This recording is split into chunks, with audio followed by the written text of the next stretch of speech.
Muy bien. Pues tenemos que volver a nuestro texto de Oseas. Y bueno, ya estaréis cansados de escuchar a los predicadores quejarse de que es que siempre tenemos que ver la parte negativa, siempre tenemos que ver la parte del juicio de Dios, el castigo por el pecado. Y parece como que a los predicadores nos está pesando, en cierta manera, el tener que estar en ese machaque constante.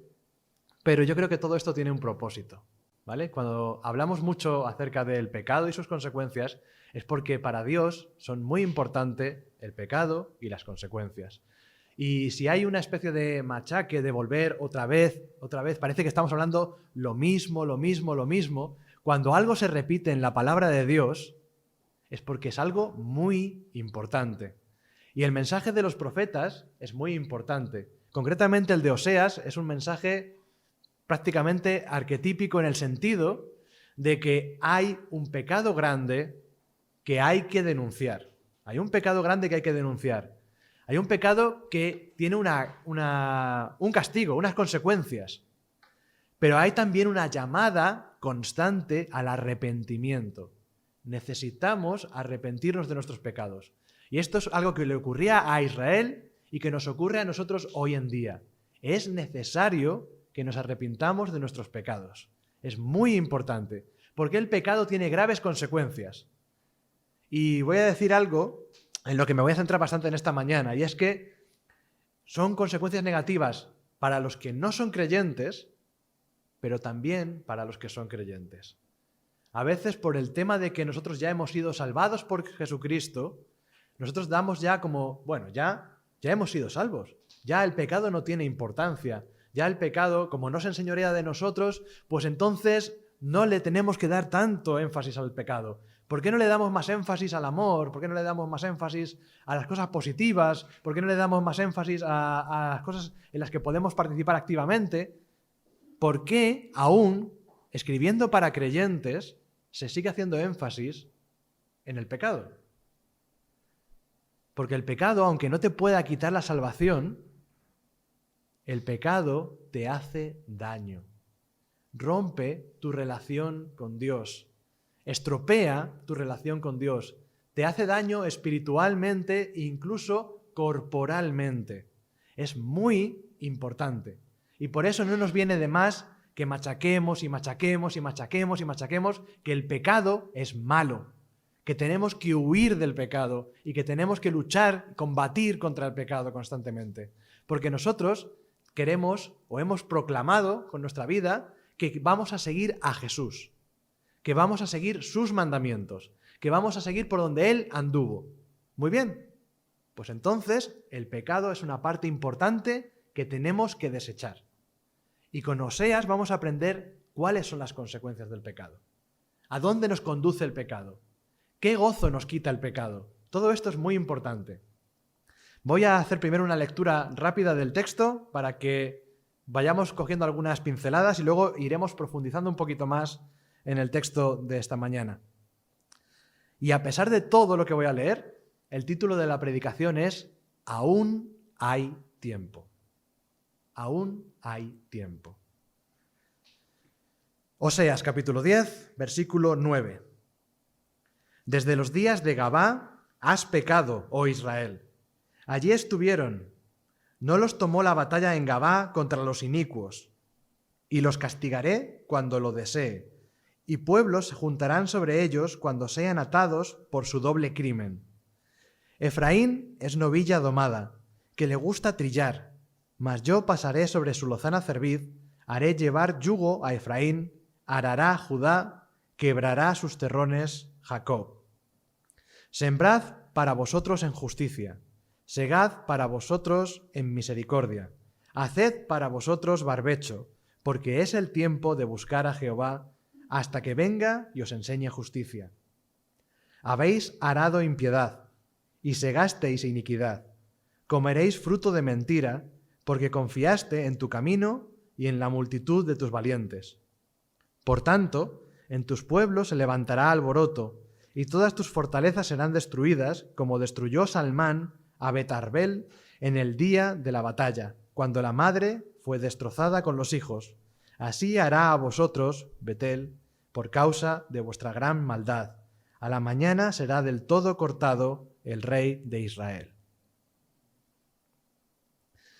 Aparentemente es un texto difícil, con muchísimos simbolismos y muchísimos toques que a veces nos pasan por alto, sobre todo porque todos los simbolismos que utiliza aquí Oseas tienen que ver con la agricultura, con la ganadería, con todo un mundo rural en el que nosotros no vivimos. Entonces a lo mejor estamos un poco despegados de lo que significa pues, trillar o segar, qué implica esto para los animales, qué implica esto para el que trabaja en el campo, qué implica la siembra, la siega.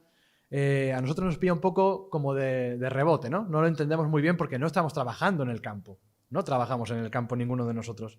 Pero voy a intentar explicar de la mejor manera posible para que entendamos el mensaje que tenemos en esta mañana. Primero tenemos que ir otra vez al pasado. El pasado de Israel no era un pasado halagüeño. Desde el momento en el que el pueblo de Israel se establece en la tierra prometida, aquí es como si fuera el principio de Israel, ¿vale? Y en ese principio, en el libro de los jueces, se nos narra un hecho del que ya hemos hablado en la última o la penúltima predicación que hice yo. Me tocó en el capítulo 9, hablábamos de Gabá y de lo que ocurrió en Gabá, ¿vale? Tierra de benjaminitas, tierra donde se cometió un pecado horrible, donde una mujer fue asaltada, violada, torturada durante toda una noche y finalmente muerta. Y eso provocó toda una rebelión de las demás tribus de Israel y hubo una guerra contra Gabá por todo lo que había sucedido allí. Entonces, estamos hablando de un pecado horrible, pero ese, dice el Señor, ese fue tu principio. Ese fue tu comienzo. Tú entraste en la tierra prometida y empezaste con un gran pecado. Un pecado similar al de Sodoma. Así desde el principio estabas tú. Y desde ese principio se establece toda una serie de maldades que este pueblo ha hecho contra Dios. Este pueblo ha hecho una gran cantidad de maldades desde el principio. O sea, es que ni siquiera durasteis un poquito. Enseguida os volvisteis contra mí, podría decir el Señor aquí. Y a pesar de la guerra que hubo allí, la maldad quedó. A pesar del castigo contra los malos, la maldad sobrevivió. Y seguisteis pecando. Una vez, y otra vez, y otra vez. Y el Señor podría decir, y yo os mandaba jueces. Y por un tiempo parecía que volvíais a mí, pero me abandonabais. Otra vez. Volví a mandar otro juez. Y todo iba bien otra vez. Y me abandonabais. Y otra vez, y otra vez, y otra vez. Vinieron los reyes. Y también os apartasteis de mí finalmente. Después de momentos brillantes, de momentos que parecía que todo iba bien, después de construir un templo maravilloso para Dios, también nos separamos. Y esto es algo que el profeta tiene que denunciar. Porque el profeta, una de las cosas maravillosas que hace un profeta es que puede explicar el presente entendiendo el pasado. Si entendemos de dónde venimos, entendemos dónde estamos ahora. Una cosa que también tenemos que hacer los creyentes, recordar de dónde estábamos, cuál era nuestra situación, a dónde nos dirigíamos, cuáles son las consecuencias del pecado. Para aquellos que no son creyentes, pero están aquí con nosotros y simpatizan con nosotros, o nos ven por YouTube, o de cualquier forma llega este mensaje, también para ellos tienen que saber que la maldad del pasado tiene consecuencias en el presente.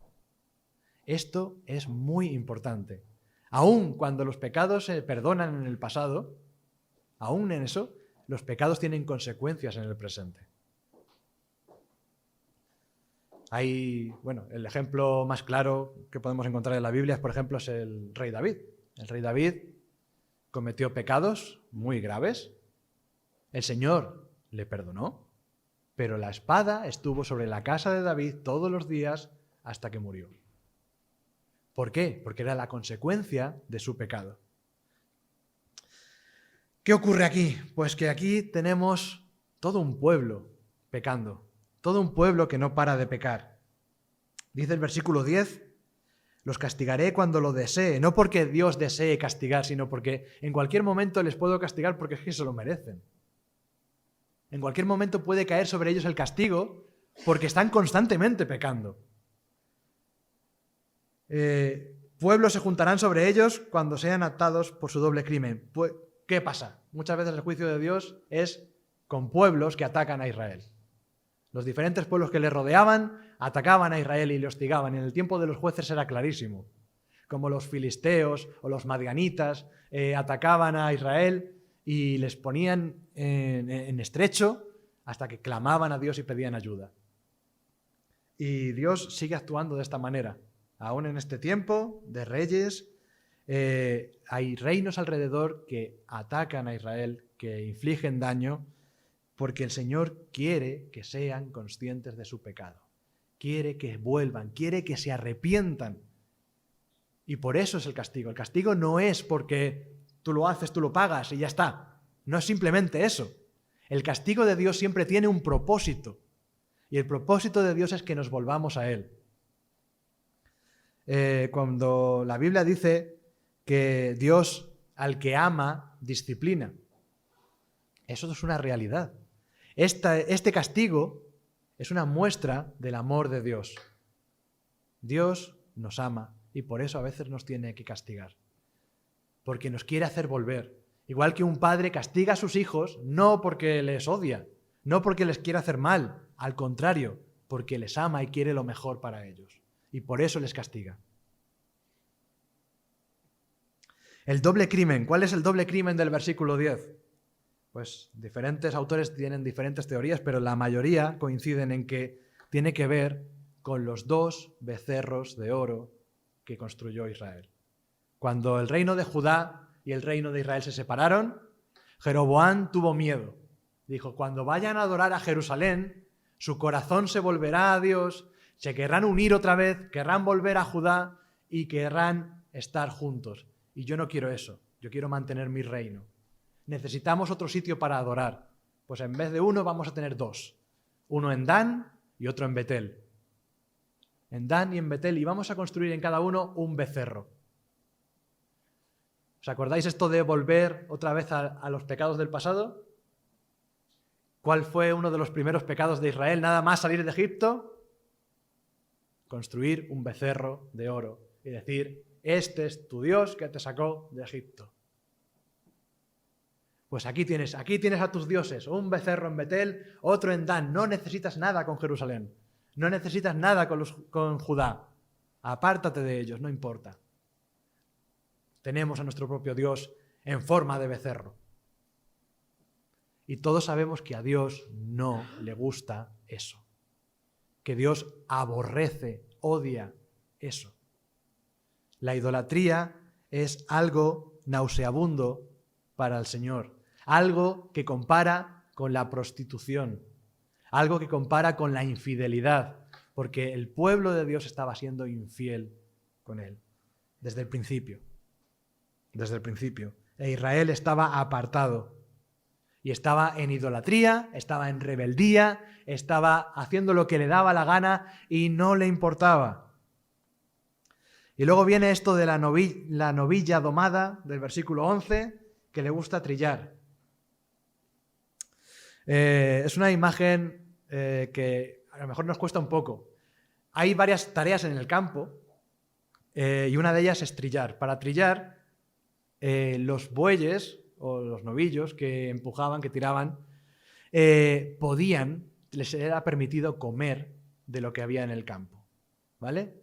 Por eso era un trabajo mucho más liviano. No tenían que hacer tanta fuerza y encima de lo que tenían por delante, los bueyes podían comer, ¿vale? Entonces, por eso era algo que le gustaba. Esa era la bendición que tenía Israel. Israel estaba bendecido por Dios en el sentido de que le dio muchas cosas y le puso un trabajo agradable. Le puso algo suave. Pero Dios le dice aquí, mas yo pasaré sobre su lozana cerviz y haré llevar yugo, ¿vale? estabas tan tranquilo, te iba muy bien, hacías el trabajo ligero, el agradable, el que tiene recompensa, pero ahora te voy a poner un yugo en la cabeza, en el cuello, y ahora vas a arar el trabajo duro, el de tirar de verdad, el de arar, perforar la tierra, donde hay que hacer fuerza de verdad. Yo te voy a someter a un trabajo duro, porque vas a pasar por una época de dureza, una época de castigo, una época en la que no te va a gustar, no te va a agradar, no va a ser un tiempo agradable para ti. Esto es más o menos a grandes rasgos lo que quiere decir este versículo. Has tenido lo bueno y te has apartado de mí.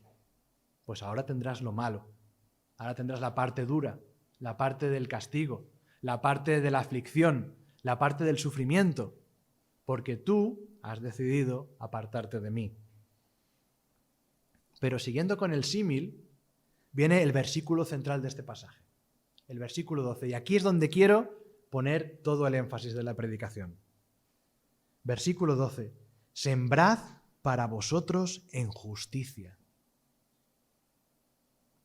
Parece que Dios hace una pausa. Estamos en el campo, vale, ya os he hablado de que os va a tocar la parte dura, pero cuidado. Sembrad para vosotros en justicia, segad para vosotros en misericordia. Es decir, sembrad justicia y recoged misericordia, la misericordia de Dios. Si vosotros comenzáis a hacer justicia, si vosotros os volvéis de vuestros caminos injustos, si vosotros dejáis de hacer todo lo malo que estáis haciendo y os ponéis a hacer justicia, si volvéis a mí y me obedecéis, si hacéis lo que yo os pido, recogeréis misericordia. Yo tendré misericordia de vosotros. Haced para vosotros barbecho. ¿Qué era el barbecho? La tierra se cultivaba, según la ley de Moisés, durante 6 años. Y el 7º año era un año de descanso de la tierra. Era un año en el que no podían sembrar, no podían cultivar, sino que tenían que comer de lo que la tierra les diera. ¿Por qué? Porque tenían que confiar en Dios. Momento de confiar en Dios. El barbecho es muy importante, porque era depender, es lo que el Señor quiera. Yo no voy a trabajar en la tierra, yo no voy a hacer nada, la tierra va a descansar. ¿Qué va a darme Dios? Lo que Él quiera. Y yo voy a confiar en Dios. Aquí el profeta les está diciendo, o Dios a través del profeta les está diciendo, sembrad lo bueno, volveos a mí, vais a recoger misericordia. Si os arrepentís de vuestros pecados, si os volvéis, vais a recibir misericordia. Si dejáis a la tierra descansar durante un momento, si os ponéis durante un tiempo de búsqueda, si buscáis al Señor,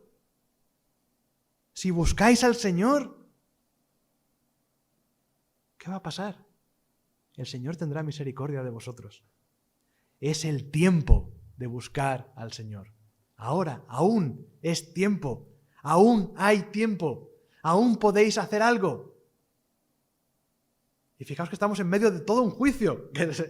Oseas está hablando de todas las consecuencias que van a pasar, de sus pecados, de lo que el castigo, etcétera, etcétera. Pero para un momento y dice, pero aún hay tiempo. Pero aún puedes arrepentirte y volver a Dios.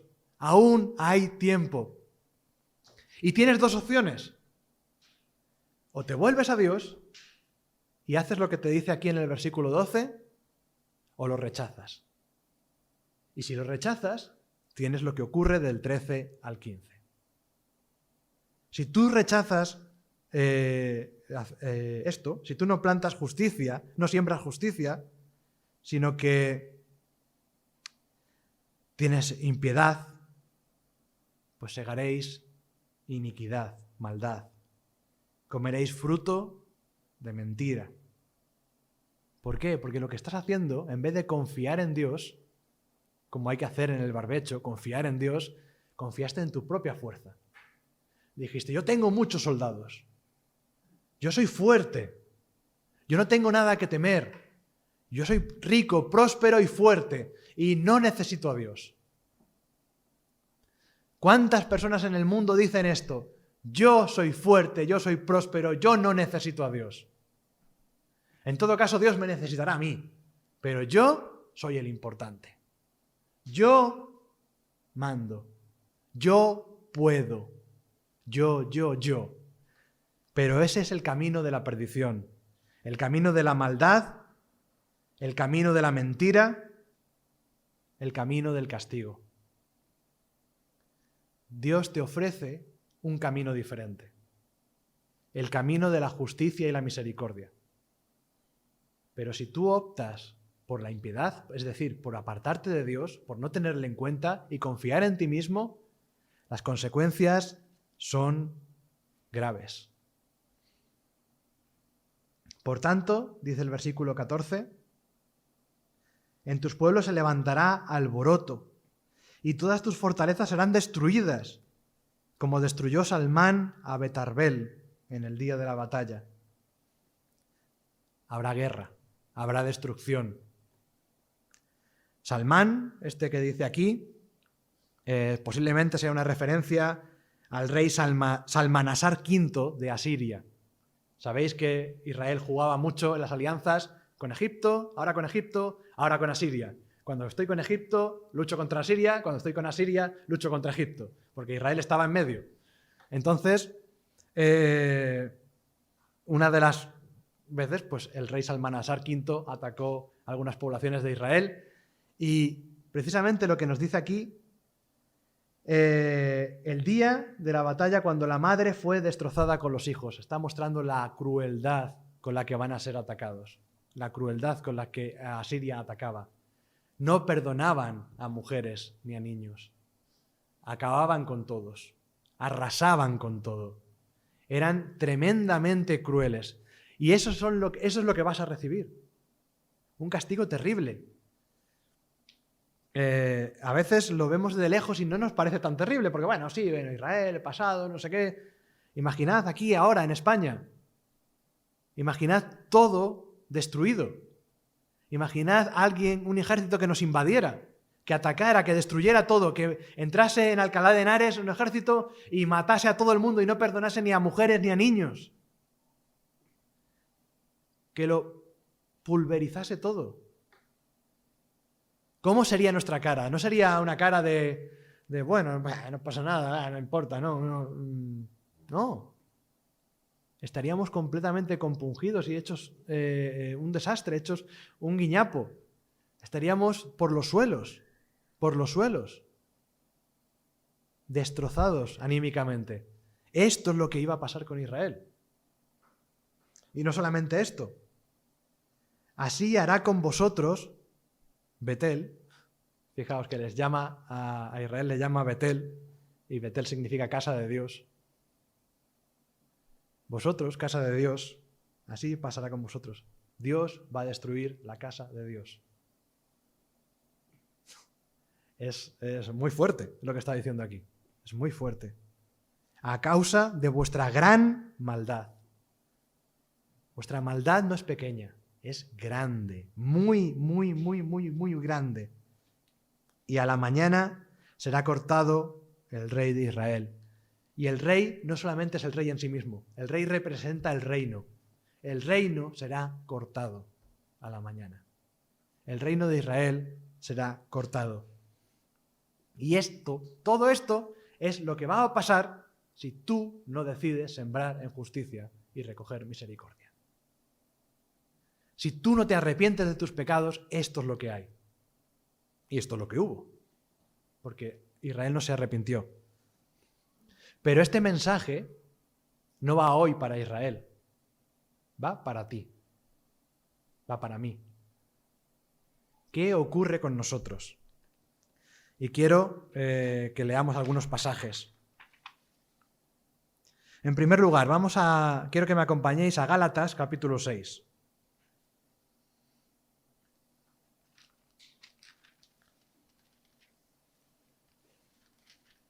Gálatas, capítulo 6, versículo 7.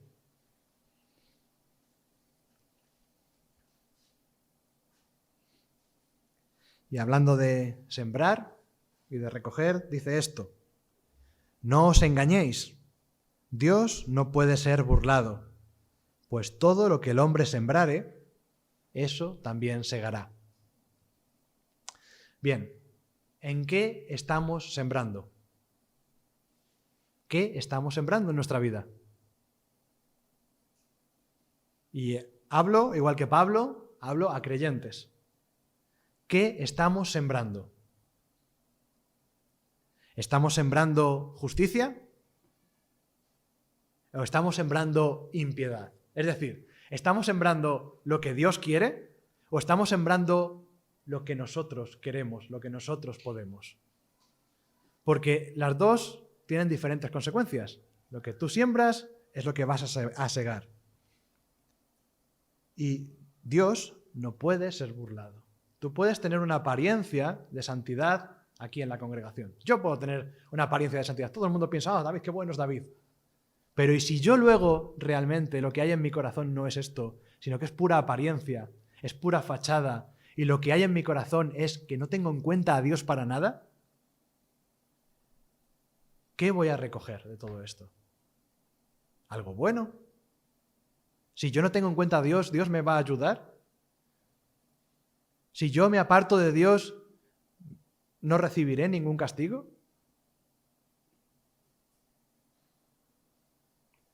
Si de verdad yo he creído en Dios,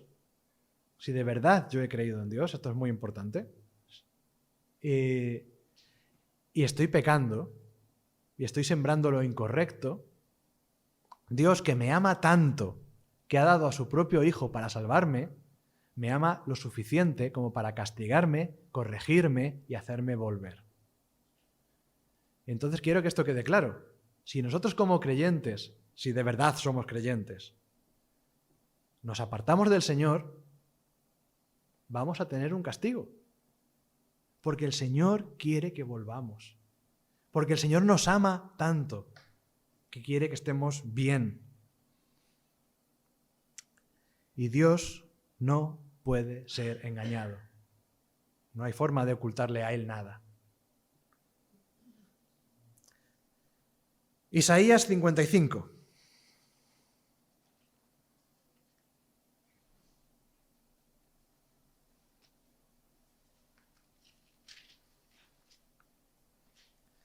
Isaías 55. Versículos 6 y 7. Un llamamiento parecido al que vemos en Oseas. Buscad a Jehová mientras puede ser hallado. Llamadle en tanto que está cercano. Deje el impío su camino y el hombre inicuo sus pensamientos, y vuélvase a Jehová, el cual tendrá de él misericordia, y al Dios nuestro, el cual será amplio en perdonar. Dios no es un Dios malvado.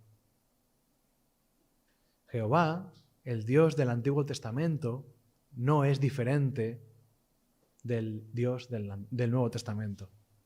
Son el mismo. El mismo amor tan grande que vemos en el Nuevo Testamento está en el Antiguo Testamento. Es el mismo amor todo el tiempo. Es el mismo. Y esto nos tiene que entrar en nuestra cabeza, que nos cuesta. Es el mismo. Igual que aquí a lo mejor se hace más énfasis en lo que duele a Dios el pecado, pues recordemos que le duele igual en el Nuevo Testamento. Nosotros hemos tenido una oportunidad. El Señor nos da la oportunidad. Buscadle mientras puede ser hallado. El Señor nos ha dado un tiempo maravilloso, un tiempo de gracia. Un tiempo en el que podemos buscar a Dios. Espero que la mayoría de nosotros ya hemos tenido ese momento. Es el momento de buscar a Dios. Pero, versículo 7, ¿qué significa dejar el pecado? Deje el impío su camino. Deje el impío su camino. Es decir, el hombre que no tenía en cuenta a Dios, deje su camino de no tener en cuenta a Dios. Y el hombre inicuo, el hombre malvado, que se quite sus pensamientos. Quitaos todos los pensamientos antiguos. Esto es la teshuvá, el arrepentimiento, la conversión real. El dejar lo antiguo atrás. Y nosotros, como creyentes, tenemos una lucha con lo antiguo. Es verdad, Pablo nos lo cuenta en Romanos capítulo 7, toda esa lucha que tiene contra la carne, la lucha de la carne y el espíritu. Vale, hay una lucha, sí, pero es el Señor el que gana. Es el espíritu el que gana. Entonces, no podemos volver atrás, porque volver atrás significa renegar de todo esto. Entonces, esto es una de las cosas que de verdad me duele muchísimo, que enseña la mal llamada Iglesia Católica, es decir, la Iglesia de Roma.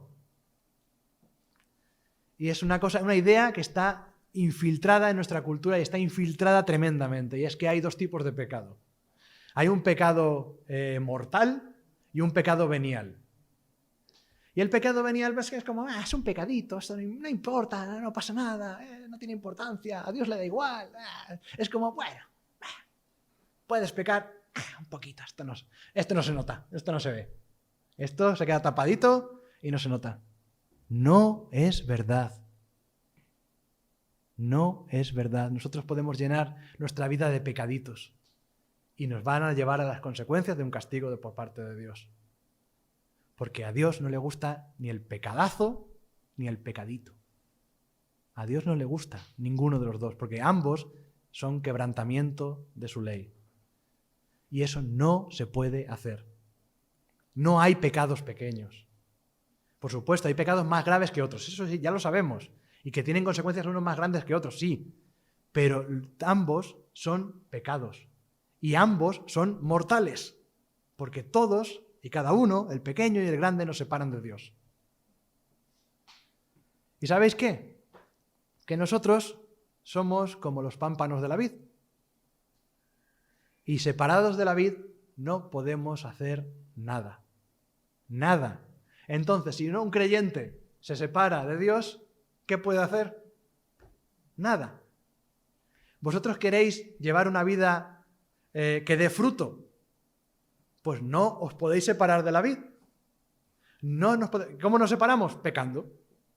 Entonces, ¿qué tenemos que hacer? Acudir al Señor constantemente. Constantemente. Somos llamados a una relación con Dios constante, diaria. Si nosotros nos llenamos de nosotros mismos o de las cosas que el mundo nos ofrece, al final terminamos cayendo en el pecado. Pero en esta mañana estábamos leyendo lo importante que era llenarnos de la palabra de Dios. Lo hemos leído en el Salmo 119. Qué importante es llenarnos de la palabra de Dios, porque cuando estamos llenos de la palabra de Dios, lo que rebosa de nosotros, lo que sale por nuestros poros, es la palabra de Dios. Y entonces es mucho más difícil apartarse de Dios. Mucho, mucho, mucho más difícil apartarse de la palabra de Dios. Porque eso es lo que Dios quiere de nosotros. Quiere que nos llenemos de Dios. Quiero que estemos saturados de Dios, que nos salga por las orejas Dios, que nos salga por la nariz, que nos salga por la boca, que todo lo que respiremos sea Dios. Eso es lo que quiere. Una unión tan íntima entre Cristo y su iglesia, una unión tan íntima que no podamos apartarnos al pecado. El daño que el pecado hace se puede acabar, y solamente de una forma. Hechos capítulo 3.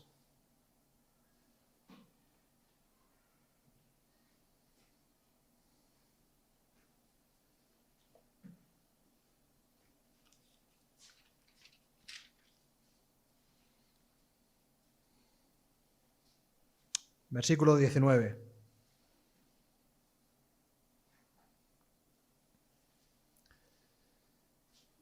Recordamos todos cómo era nuestro pasado sin Dios. ¿Cómo era nuestro pasado sin Dios? El pecado, la maldad, gobernaban nuestra vida.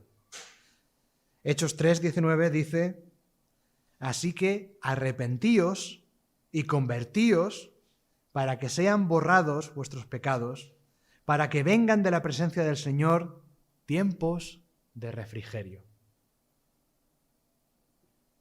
necesitamos ese tiempo de refrigerio con el Señor. Lo necesitamos. Y para eso los pecados tienen que ser borrados. Y para que los pecados sean borrados necesitamos a nuestro Señor. Necesitamos arrepentirnos de nuestros pecados y ser perdonados por Jesucristo, que pagó por nuestros pecados en la cruz. Él pagó por nuestros pecados en la cruz. Él fue castigado, recibió el castigo que nosotros merecíamos. ¿Cómo podemos rechazar eso? Ni siquiera inconscientemente. Yo eso me lo digo a mí mismo. Me predico a mí mismo y me digo, David, que Jesús murió por tus pecados. Que Jesús murió por tus pecados. ¿Por qué quieres volver atrás? ¿Por qué quieres volver al pasado? El pasado solamente conduce a la perdición. Solo te puede traer daño. Solo te puede quitar el gozo.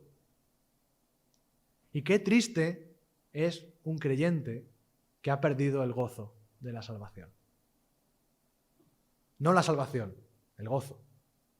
Qué triste. ¿Por qué? Porque a veces es casi inconsciente. Poquito a poco, pecado venial tras pecado venial. Y nos vamos separando poco a poco de Dios. No hagamos esto, hermanos. Volvamos a Dios. Siempre en arrepentimiento delante de Él. Siempre. No necesitamos hacer la conversión todos los días. Fue una vez y para siempre, ya lo sé. Pero tenemos que limpiarnos del polvo del camino todos los días. En nuestro caminar nos ensuciamos con el pecado que vemos todos los días. Tenemos que limpiarnos. Tenemos que entrar en la presencia de Dios limpios. Estamos llamados a algo mucho mejor. Estamos llamados a vivir de las misericordias de Dios. A vivir en su presencia. A deleitarnos, a disfrutar todo lo que el Señor tiene para nosotros. Todo para lo que hemos sido creados. Tenemos todas esas maravillas ahí. Y se nos olvida. Y se nos olvida. Y no lo apreciamos lo suficiente. Pero es lo que necesitamos. Lo necesitamos más que nadie. Lo notamos mucho más que una persona no creyente. Nosotros lo notamos porque sabemos lo que es estar en la presencia del Señor. Si de verdad has conocido al Señor, sabes lo que es estar en la presencia del Señor. Y sabes que no puedes cortar eso. Porque entonces es un sinvivir. Cuando estudiábamos la primera carta de Juan, nos dábamos cuenta de esto. Que el verdadero creyente está en un sufrimiento constante cuando peca. Porque el pecado ya va contra su propia naturaleza. Y es como salirnos del tiesto, salirnos de nuestra maceta y querer vivir en el aire. No podemos, necesitamos a Dios.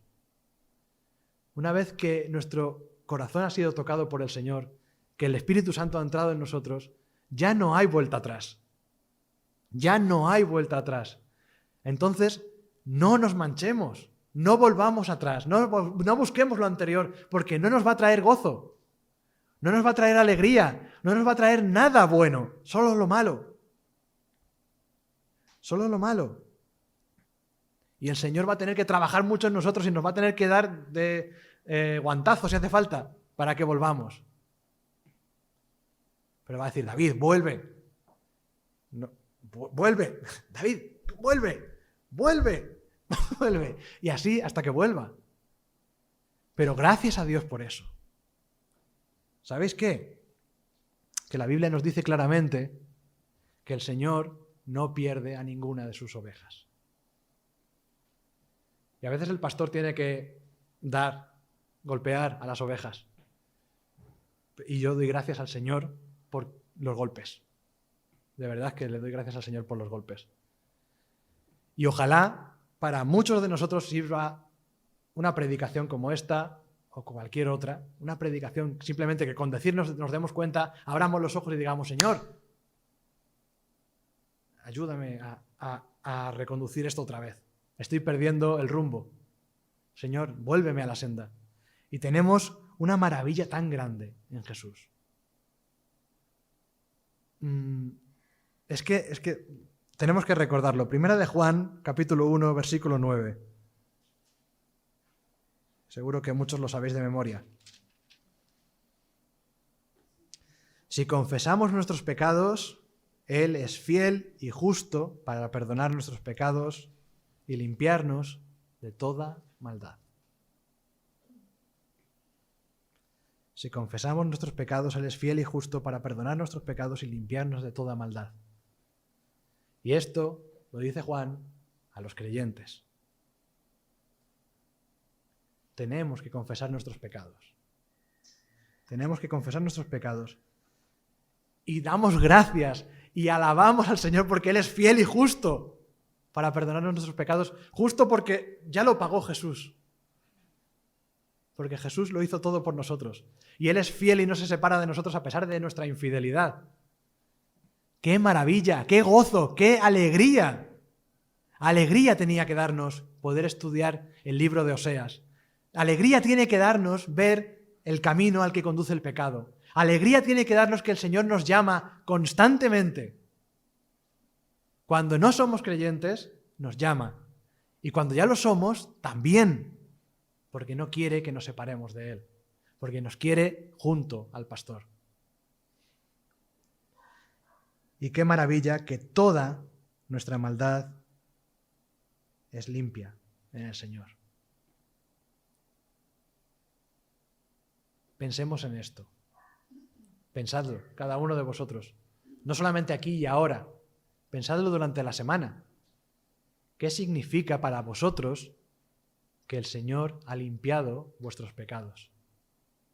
¿Qué significa para vosotros? ¿Qué significa para mí que Dios ha limpiado mis pecados? Significa que puedo volver a hacer lo que yo quiera. Significa que puedo volver atrás. Significa que puedo volver a creer que yo soy el que hace las cosas, que yo soy el que tiene la fuerza, que yo soy el que tiene el poder, que yo soy el que dirige mi vida. No. No. Recordad, el Señor es el que dirige nuestra vida y vosotros lo elegisteis. Vosotros dijisteis, sí, Señor, dirige mi vida. Sí, Señor, soy un pecador. Sí, Señor, me arrepiento de mis pecados. Sí, Señor, te necesito. Sí, Señor, guíame. Sí, Señor, dirígeme. Sí, Señor, cámbiame. Todo eso lo hicisteis un día. Pues tenemos que recordarlo y no olvidarlo y luchar por ello.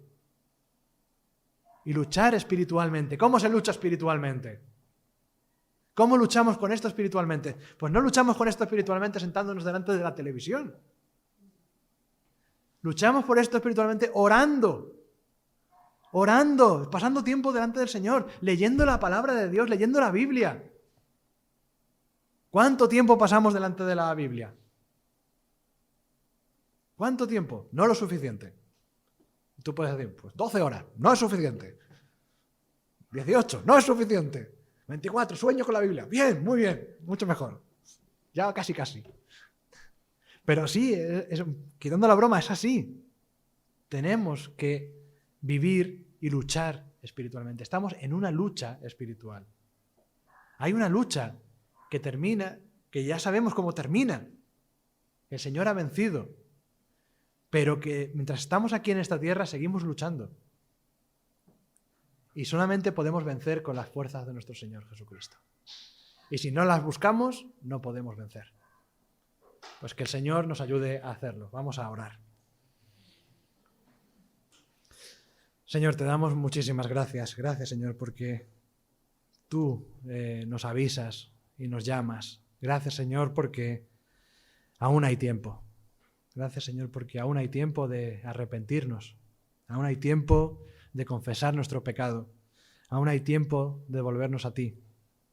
Gracias, Señor, porque tú has provisto de todo lo necesario. Tú has dado a tu propio Hijo para que muera por nuestros pecados. Tú nos has dado una nueva vida en Él. Tú, Señor, eres el más maravilloso y el más fiel. Eres, Señor, el que puede borrar nuestros pecados. Y, Señor, te necesitamos muchísimo, Señor. Por eso, Señor, te rogamos que tú pongas este sentir en nuestro corazón y en nuestra mente, para que te busquemos con más ansia, con más fervor. Señor, te necesitamos, te necesitamos. Y, Señor, reconocemos que nos equivocamos muchas veces, que pecamos, que metemos la pata terriblemente y no queremos vivir ahí, Señor, no queremos vivir en nuestro pecado y en nuestro error. Necesitamos, Señor, que nos perdones, que nos limpies, que nos sigas santificando, Señor, que nos hagas cada día más parecidos a tu Hijo Jesucristo. Y, Señor, pues, te rogamos que ayudes a cada uno de nosotros en sus casas, Señor, para que podamos reflejar lo que tú has hecho en nosotros, para que podamos llevar a otros que aún no te conocen, que aún viven en el pecado, para que podamos, Señor, hablarles de ti y tú puedas, Señor, salvarlos, sacarlos de ese pozo y de ese camino de perdición. Señor, y lo ponemos todo esto en tus manos y te alabamos por ser un Dios tan maravilloso. Y lo hacemos en el nombre de Cristo Jesús. Amén.